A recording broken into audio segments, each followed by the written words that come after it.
ಈರುಳ್ಳಿ. ಇದರ main ingredient ಬಂದು ಸೀಗುಜ್ಜೆ ಅಥವಾ ಏನು ಕೆತ್ತಗಾಯಿ ಅಂತ ಕರಿತೀವಿ. ಇದು ನಾನು ಆಲ್ರೆಡಿ ಇದನ್ನು ತೊಳೆದು ನೀಟಾಗಿ ಇಟ್ಕೊಂಡಿದ್ದೀನಿ. ಕೆತ್ಬಿಟ್ಟು ಕಟ್ ಮಾಡಿ ತೊಳೆದಿಟ್ಕೊಂಡಿದ್ದೀನಿ. ಮತ್ತು ರುಚಿಗೆ ತಕ್ಕಷ್ಟು ಉಪ್ಪು. ಇಷ್ಟೇ ಇದಕ್ಕೆ ಬೇಕಾಗಿರುವಂಥ ಇಂಗ್ರೀಡಿಯೆಂಟು. ಸಿಂಪಲ್ಲಾಗಿ ಹೇಗೆ ಮಾಡ್ಕೊಂಡು ಬರೋದು ಅಂತ ನೋಡೋಣ ಬನ್ನಿ. ಆಯಿಲ್ ಚೆನ್ನಾಗಿ ಕಾಯಬೇಕು. ಕಾದ ನಂತರ 1 ಟೇಬಲ್ ಸ್ಪೂನಷ್ಟು ಸಾಸಿವೆ ಹಾಕ್ತಾ ಇದ್ದೀನಿ. ಈ ಸಾಸಿವೆ ಚಟಪಟ ಸಿಡಿಬೇಕು. ಸಿಡಿದ ನಂತರ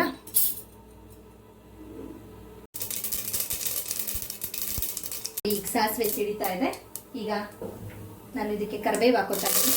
ನಂತರ ಹಚ್ಚಿಟ್ಕೊಂಡಿರುವಂಥ ಈರುಳ್ಳಿಯಲ್ಲಿ ಅರ್ಧ ಭಾಗ ಈರುಳ್ಳಿ ಹಾಕೊಂಡಿದ್ದೀನಿ.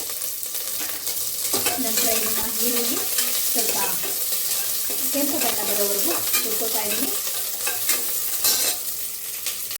ಈಗ ನೋಡಿ ಈರುಳ್ಳಿ ಸ್ವಲ್ಪ ಕೆಂಪು ಬಣ್ಣ ಬಂತೆ. ಈಗ ನಮ್ಮ ಈ ಸಾಂಬಾರಿನ ಮುಖ್ಯ ಇಂಗ್ರೀಡಿಯೆಂಟ್ ಆದಂತಹ ಸೀಗುಜ್ಜೆಯನ್ನು ಹಾಕೋತಾ ಇದ್ದೀನಿ.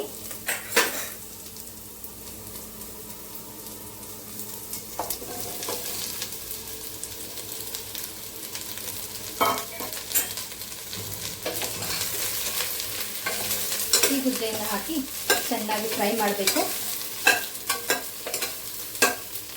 ನಂತರ ಈಗ ಮಸಾಲ ರುಬ್ಕೊಂಡು ಬರೋಣ ಬನ್ನಿ. ಈಗ ಸೀಗುಜ್ಜೆ ಬೇಯ್ತಾ ಇದೆ. ಸೊ ನಾವೀಗ ಮಸಾಲೆಗಳನ್ನ ರುಬ್ಕೊಂಡು ಬರೋಣ. ಮೊದಲಿಗೆ ತೆಂಗಿನಕಾಯಿ, ನಂತರ ತೊಳೆದಿಟ್ಕೊಂಡಿರುವಂಥ ಕೊತ್ತಂಬರಿ ಸೊಪ್ಪು, ನಂತರ ಸ್ವಲ್ಪ ಈರುಳ್ಳಿ,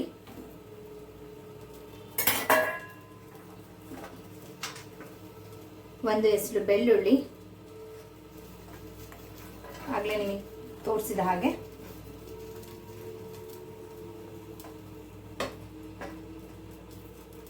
ಶುಂಠಿ, ಸೊ 1.5 ಚಮಚದಷ್ಟು ಮಸಾಲ ಪೌಡರ್ ಹಾಗೂ 1 ಚಮಚದಷ್ಟು ಖಾರದ ಪೌಡರ್.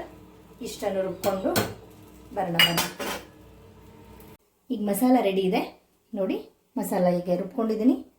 ಈಗ ನೋಡೋಣ ಬನ್ನಿ ಸೀಗುಜ್ಜೆ ಹೇಗೆ ಬೆಂದಿದೆ ಅಂತ. ಸೊ ಓಪನ್ ಮಾಡ್ತಾ ಇದ್ದೀನಿ. ವಾವ್, ತುಂಬ ಚೆನ್ನಾಗಿ ಸ್ಮೆಲ್ ಬರ್ತಾ ಇದೆ. ಸೊ ನೋಡಿ ಈ ಥರ ಬೆಂದಿದೆ.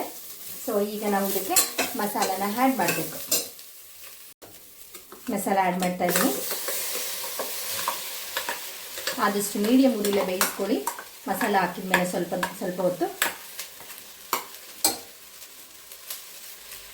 ಜಾರಿಗೆ ಸ್ವಲ್ಪ ನೀರು ಹಾಕ್ಬಿಟ್ಟು ಮತ್ತೆ ಇದಕ್ಕೆ ಆ್ಯಡ್ ಮಾಡ್ತಾ ಇದ್ದೀನಿ. ಅದರಲ್ಲಿರೋ ಮಸಾಲ ಇರುವಂಥ ಮಸಾಲ ಎಲ್ಲ ಅದಕ್ಕೆ ಸೇರಿಕೊಳ್ಳಿ ಅಂತ. ನೆಕ್ಸ್ಟ್ ಈಗ 1-2 ಸತಿ ಕೈ ಹಾಕಿಬಿಟ್ಟು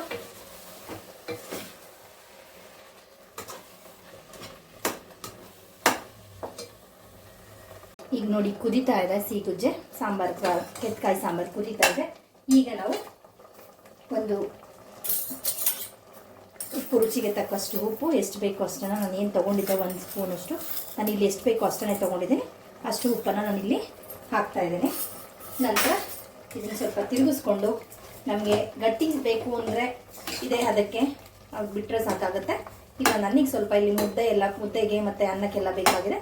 ಹಾಗಾಗಿ ನಾನು ಇದಕ್ಕೆ 2 ಗ್ಲಾಸ್ ವಾಟರ್ ಸೇರಿಸ್ಕೊತಾ ಇದ್ದೀನಿ. ಸೊ 2 ಗ್ಲಾಸ್ ನೀರು ಸೇರಿಸಿದ ಮೇಲೆ ನನ್ನ ಸಾಂಬಾರು ಈ ಹದಕ್ಕಿದೆ. ಸೊ ಇದು ಬೆಂದಮೇಲೆ ಇನ್ನೂ ಸ್ವಲ್ಪ ಥಿಕ್ನೆಸ್ ಆಗುತ್ತೆ ಮಸಾಲ ಎಲ್ಲ ಬೆಂದ ಮೇಲೆ.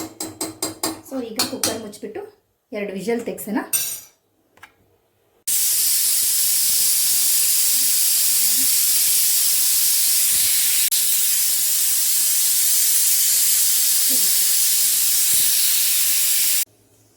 ಈಗ ಸ್ವಿಚ್ ಆಫ್ ದ ಸ್ಟವ್. ನೋಡೋಣ ಸ್ವಲ್ಪ ಹೊತ್ತು ಪ್ರೆಷರ್ ಇಳಿದಿದ್ದಾದ್ಮೇಲೆ ನಾನು ಓಪನ್ ಮಾಡಿ ತೋರಿಸ್ತೇನೆ ಹೇಗಾಗಿದೆ ಕೆತ್ತಕಾಯಿ ಹುಳಿ ಅಂತ. ಈಗ ಬನ್ನಿ ನೋಡೋಣ. ಕುಕ್ಕರಿಗೆ ಸಂಪೂರ್ಣವಾಗಿ ತಣ್ಣಗಾಗಿದೆ. ಈಗ ಓಪನ್ ಮಾಡ್ತಾ ಇದ್ದೀನಿ ನೋಡಿ.